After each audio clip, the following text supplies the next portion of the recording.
Dahisar toll नाक्याबाबत परिवहन मंत्री प्रताप सरनाईक आक्रमक झाले। दहिसर टोल नाका 13 नोव्हेंबरपर्यंत पूर्णपणे हलवला नाही तर मी स्वतः तो उखडून टाकेन असा इशारा त्यांनी दिलाय।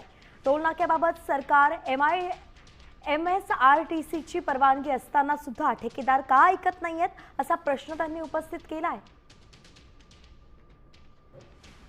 MSRTCनं ठेकेदाराला तशी ऑफिशियल ऑर्डर काढलेली आहे आणि हा टोल नाका पुढे शिफ्ट करायचा आहे वर्सोवा ब्रिजच्या पुढे।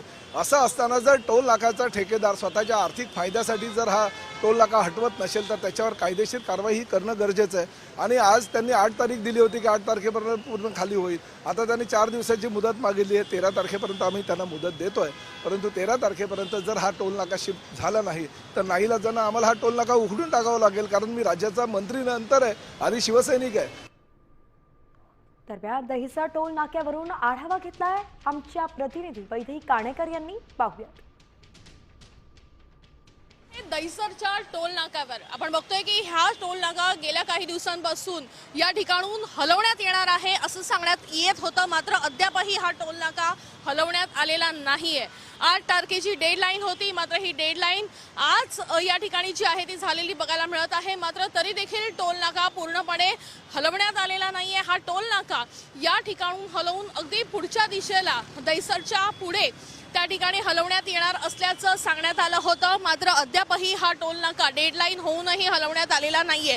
यासाठी परिवहन मंत्री प्रताप सरनाईक या ठिकाणी आले होते।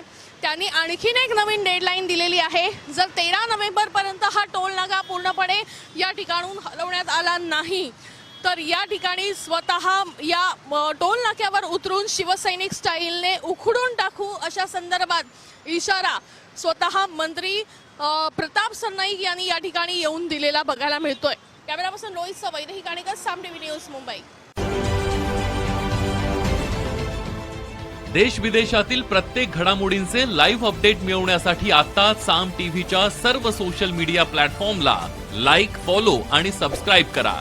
तसंच सर्व नोटिफिकेशनसाठी बेल आयकॉन प्रेस करायला विसरू नका।